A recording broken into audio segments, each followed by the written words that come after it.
Attorney general for India Shri R Venkataramani ji, national green tribunal के अध्यक्ष न्यायमूर्ति श्री प्रकाश श्रीवास्तव जी, गणमान्य अतिथियों, देवियों और स्वजनों, पर्यावरण के अत्यंत महत्वपूर्ण विषय पर इस सम्मेलन का जागरूकता पर आधारित निरंतर सक्रियता तथा सबकी भागीदारी से ही पर्यावरण संरक्षण और संवर्धन संभव हो सकेगा।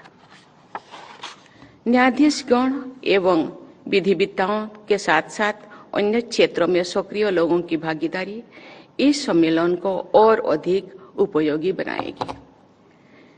विद्यार्थियों को इस सम्मेलन में शामिल करने के लिए मैं आप सबकी विशेष सराहना करती हूँ। हमारे बच्चों और युवा पीढ़ी के इन्वायरमेंटल ट्रांजिशन का और अधिक व्यापक स्तर पर मनाना, सम्मान करना तथा योगदान भी देना है। हर परिवार के बड़े लोग इस बात को लेकर चिंतित रहते हैं कि बच्चे किस स्कूल या कॉलेज में पढ़ेंगे, क्या करियर चुनेंगे। ये चिंता ठीक भी है, लेकिन हम सबको ये भी सोचना चाहिए कि हमारे बच्चे कैसे हवा में सांस लेंगे, उन्हें कैसा पानी, पीने का पानी मिलेगा, उन्हें चिड़ियों के मधुर आवाज सुनने को मिलेगा या नहीं, वे हरे भरे जंगलों की सुंदरता का अनुभव कर पाएंगे या नहीं। ऐसे सवालों से जुड़े विषयों पर इस सम्मेलन का ये गहन विचार करने का ये आयोजन है। यानी इस सम्मेलन के विषय हमारे देशवासियों को और पूरे मानवता के जीवन, स्वास्थ्य और भविष्य से जुड़े हुए इस विषयों के आर्थिक, सामाजिक और वैज्ञानिक पक्षों को भी, लेकिन सबसे महत्वपूर्ण बात है कि इस सभी विषयों से जुड़े चुनौतियों का नैतिक पक्ष भी है। ये हमारे नैतिक दायित्व है कि आने वाली पीढ़ियों के लिए हम स्वच्छ पर्यावरण की विरासत प्रदान करें।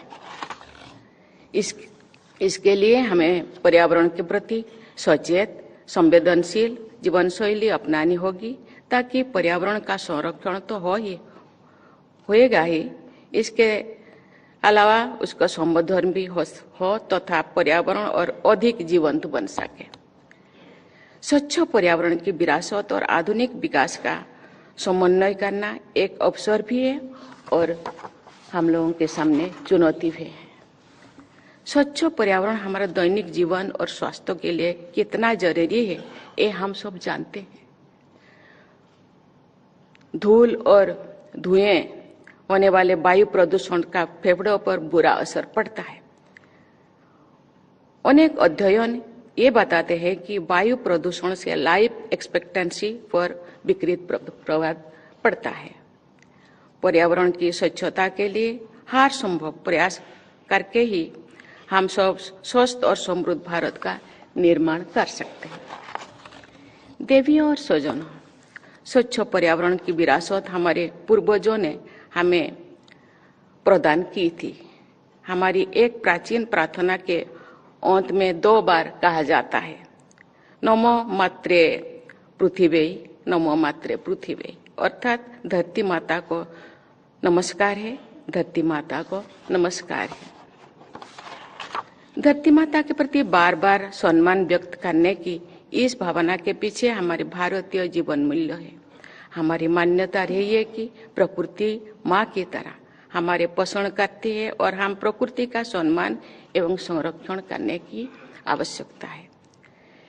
विकास की भारतीय विरासत का आधार पोषण है, शोषण नहीं, संरक्षण है, उन्मूलन नहीं। इसी विरासत के अनुरूप हम विकसित भारत की दिशा में आगे बढ़ना चाहिए। पिछले दशक के दौरान भारत ने अंतर्राष्ट्रीय समझौतों के अनुसार तय किए गए नेशनलिटी डिटरमाइंड कंट्रीब्यूशंस को समय से पहले पूरा करने की अनेक उदाहरण प्रस्तुत किए हैं। इसके लिए मैं भारत सरकार, विशेषकर पर्यावरण मंत्रालय, राज्य सरकार, सभी स्टेक होल्डर्स तथा देशवासियों की सराहना करती हूँ।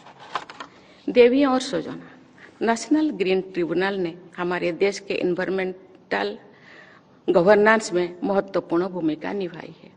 गवर्नमेंटल जस्टिस या क्लाइमेट जस्टिस के क्षेत्र में एनजीटी की निर्णायक भूमिका रही है। एनजीटी ने जो ऐतिहासिक निर्णय लिए हैं, उनका व्यापक प्रभाव हमारे जीवन, हमारे स्वास्थ्य तथा हमारी धरती के भविष्य से जुड़ा हुआ है। इस अमूल्य योगदान के लिए एनजीटी के पूर्व एवं वर्तमान अध्यक्ष तथा इस ट्रिब्यूनल के प्रिंसिपल बेंच तथा जोनल बेंचेस में कार्यरत सभी लोग प्रशंसा के पात्र हैं। मेरे जीवन का बहुत बड़ा हिस्सा ग्रामीण परिवेश में ही बीता है। हरियाली, पेड़ पौधे, पशु पक्षियां और नदी नालियां के बीच जिस जिले से मैं आती हूँ, वहाँ सिमलीपाल बायोस्फीयर रिजर्व है। मैं कुछ कहने से पहले मैं जिंदगी का कुछ यादें आपके सामने रखना चाहूंगी। आप जानते हैं मैं एक गांव से आती हूँ। हरियाली, शुरू से ही मैं हरियाली से परिचित थी। मैं जब छोटी थी, मेरे पिताजी ने, क्योंकि हम लोगों के पास कोई साधन नहीं था, लकड़ी से हम खाना बनाते थे। सूखे लकड़ी पिता माता चुन के लाते थे, आके फिर उसको घर पे भी उसको काटते थे, जलाने लायक बनाते थे। मैं रोज देखती थी। मेरे मन में प्रश्न उठता था, ये तो लाते थे यहाँ पर, क्यों फिर ये लकड़ी को चोट देते थे। मैं पिताजी को पूछा, ये तो सूखे लकड़ी, इसको आप क्यों फिर चोट देने से पहले पिताजी उसको नमन करते थे। मैंने बोलते सूखे लकड़ी, इसको नमन करने की क्या जरूरत है। उन्होंने बोले ये अभी बूढ़ा हो गया, सूख गया, लेकिन जिंदगी भर ये हम लोगों को फल दिए हैं, फूल दिए हैं, हवा दिए हैं, पानी दिए हैं। आज भी ये सूखे लकड़ी हम लोगों के काम पे ही लग रहा है। इसीलिए मैं चोट देने से पहले उसको मैं क्षमा याचना करती हूँ, नमन करती हूँ कि मुझे क्षमा कर दीजिए, मेरे पास कोई और दूसरा उपाय नहीं। मैं जब पिताजी के साथ खेत में जाती थी, फावड़ा से खेत को चोट पहुंचाने से पहले पिताजी धरती को नमन करते थे। मैं पूछती थी, धरती को क्यों आप नमन करते हो। उन्होंने बोले कि धरती हम लोगों का माँ है, कितने सहन करता है। आज हम जो भी खेती करते हैं, उगाते हैं, खाते हैं, धरती है इसीलिए हमें। इसके अलावा धरती के नीचे बहुत सारे कीड़े मकोड़ा रहते हैं, मेरे चोट पहुंचाने से वो भी मर जाएंगे, इसीलिए उसके पहले मैं क्षमा याचना करती हूँ। कभी कभी मैं अभी जाती हूँ रोड पे, तो कभी मैं देखती हूँ कि बहुत सारे छोटे छोटे पहाड़ अभी गायब हो गया है, नहीं है। मैं लोगों से पूछती हूँ कि ये पहाड़ कहाँ गया। नहीं, ये बहुत सारे तोड़ा गया है, बहुत सारे काम में लगा गया है। बहुत लोग मुझे पूछते हैं, मैडम हम मॉडर्न युग में जीते हैं, विज्ञान युग में जीते हैं, हम कहाँ से कहाँ पहुँच गए हैं। जिस चीज को हम बनाए नहीं, जिस चीज को बना नहीं पाते, उसको तोड़ते क्यों।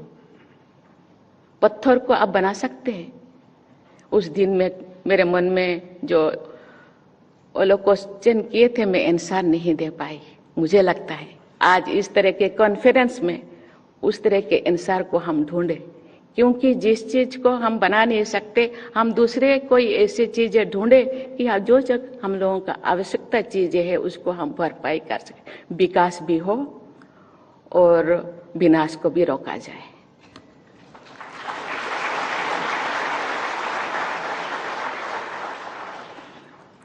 जिस जिले से मैं आती हूँ वहाँ सिमलीपाल बायोस्फीयर रिजर्व है।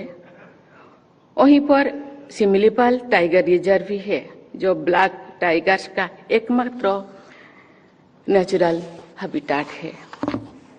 बायोडाइवर्सिटी से मेरे सहज लगाव को अभिव्यक्ति करने का एक विशेष अवसर मुझे तो मिला था, जो वर्ष 2002 में मुझे ओडिशा की राज्य सरकार में department of fisheries and animal research and development का मंत्रालय मिला। मैंने अनेक लाइव स्टॉक एड सेंटर स्थापित किए हैं। पशु पक्षियों के लिए संवेदना के साथ किए गए काम बहुत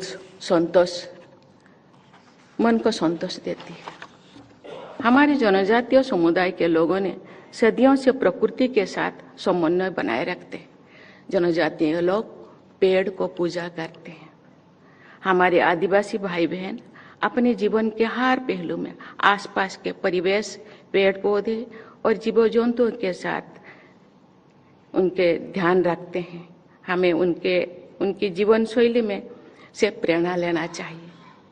आज जो पूरा विश्व ग्लोबल वार्मिंग और क्लाइमेट चेंज की समस्या के निदान का प्रयास कर रहे हैं, तो अब जनजातीय समुदाय की जीवन शैली और भी अनुकरणीय हो जाती है।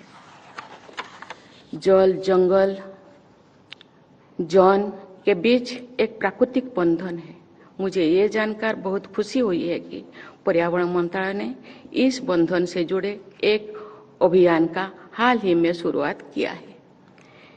इस अभियान का उद्देश्य जंगली, नदियां और जंगल स्रोतों के इकोलॉजिकल कनेक्शन को फिर से जीवंत बनाना है। मुझे बताया गया है कि इस सम्मेलन में भी जल और जंगल से जुड़े विशेष सत्र आयोजन किए जाएंगे। एनजीटी हमारे एनवायरमेंट एडजुडिकेटरी सिस्टम का अत्यंत महत्वपूर्ण अंग है। हमारे एनवायरमेंट मैनेजमेंट इकोसिस्टम से जुड़े सभी संस्थानों को तथा सभी देशवासियों को पर्यावरण संरक्षण और संवर्धन के लिए निरंतर प्रयासरत रहना चाहिए।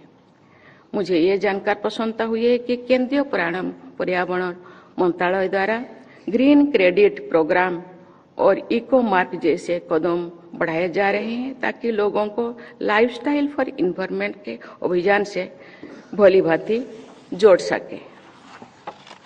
जमीनी स्तर पर किसानों को सहायता देने के लिए मेघदूत और मौसम जैसे मोबाइल ऐप की सुविधा दी गई है, जिनसे वे मौसम संबंधी जानकारी प्राप्त करके खेती से जुड़े निर्णय ले सके। विगत अक्टूबर महीने में केंद्र सरकार ने देश की सभी ग्राम पंचायतों द्वारा उपयोग किए गए ग्राम पंचायत लेवल वेदर फोरकास्टिंग की व्यवस्था लागू की गई है। ऐसा व्यवस्थाएं पर्यावरण विशेषज्ञों की भाषा में एडॉप्टेशन मेजर्स के अंतर्गत आती है।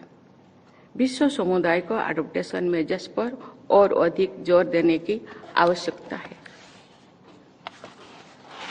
हमारे देश को और समस्त विश्व समुदाय को ऐसे रास्ते पर चलना है जो पर्यावरण के अनुकूल हो, तभी मानवता की वास्तविक प्रगति होगी। भारत ने अपने ग्रीन इनिशिएटिव द्वारा विश्व समुदाय के सम्मुख अनेक अनुकरणीय उदाहरण प्रस्तुत किए हैं।